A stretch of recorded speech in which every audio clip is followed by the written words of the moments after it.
you trust a robot or perhaps Nick Cody to help you decide who to vote for in the federal election? Well, apparently more undecided voters are asking artificial intelligence tools for tips. Just how reliable is AI?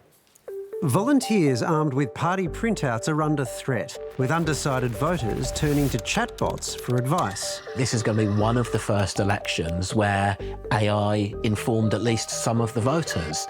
Social media platforms have become the world's most powerful distributors of news. It's where almost half of Aussies get their daily dose. How are you getting your information to prepare to vote? Just off social media and the internet. And Instagram, TikTok. A lot of it's on TikTok, to be honest. What sort of stuff pops up on TikTok and Instagram? Not much actual information, probably.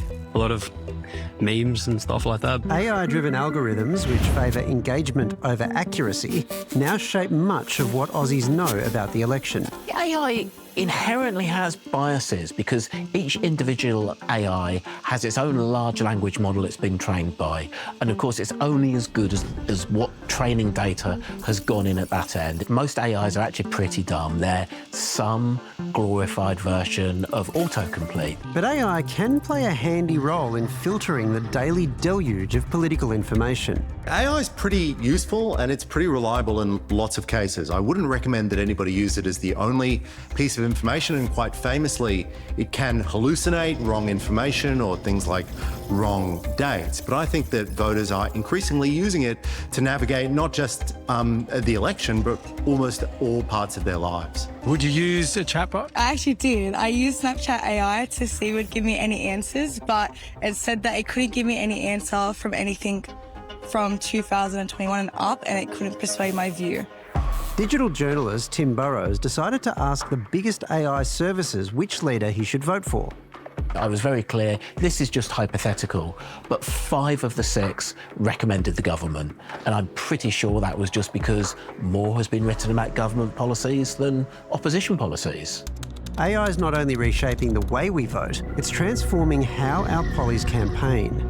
The political parties are almost certainly using it to create policy documents, to target voters, to create niche content for particular communities, to translate information. 2024 was a big year for global elections, giving us an idea of how the use of AI might play out when we go to the polling booth. In some countries like South Africa and Indonesia, there's been some suggestions that voters were told information that wasn't true. All I have to do is oppose a tariff. The more, the faster they move in. There was some suggestion that the Donald Trump tariff schedule was designed by ChatGPT, but because AI is being used by white-collar workers around the world to help iterate ideas, to help write documents, it's almost certain that it's being used everywhere in Australian politics right now. Meta, which runs Facebook and Instagram, says it's learnt a lot from last year's global elections and is working with its independent fact-checking partners to stop the spread of AI misinformation in our upcoming election.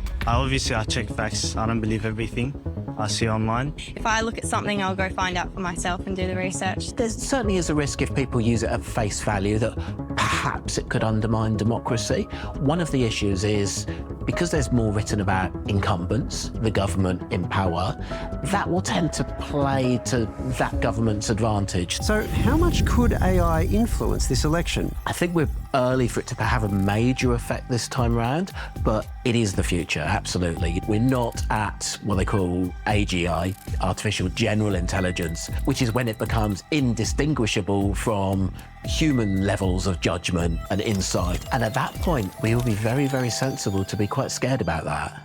And if you are considering outsourcing your vote to a robot before hitting the polling booth on Saturday, the key thing with AI is to think really carefully about your prompt. The more information you can give it, the more specific you can be about what you want it to do, then the better, more tailored answer it can give you. They should be asking AI to help them understand policies that they might not be familiar with. AI is an incredibly effective educator. It's not going to decide for you, but it may help you decide. Would you try any other chatbots? Yeah, I might. Is it this weekend? If I have an answer by this weekend, I might have to ask ChatGPT. I don't know. Wow. all right, am I alone in not liking this at all? Here's the thing. If it's used how is suggested there as a way to maybe inform or educate you on policies that you maybe don't know about, potentially. If you were asking it who to vote for, I don't like. Yeah. I don't You've got to be more specific, you know, who'd be the best at running it straight. Yeah, you know, for example. Yes. For example, yeah. But I just feel like this, I know I'm on the losing side of this argument, I get it, but to outsource thinking, at every level we are doing, like, thinking is actually an important thing about being a human, right? It's one of the things that makes us different. Critical analysis especially. Right, and to outsource it and give so much power to whoever wants to design algorithms, I just find But I think new voters, young people who aren't sure what to do, I think as an educational tool, may be a good thing. As a decider, I agree with you. I don't think it's a great idea. I'm petrified. We're going to have a cry Another down it. breakdown for Walid.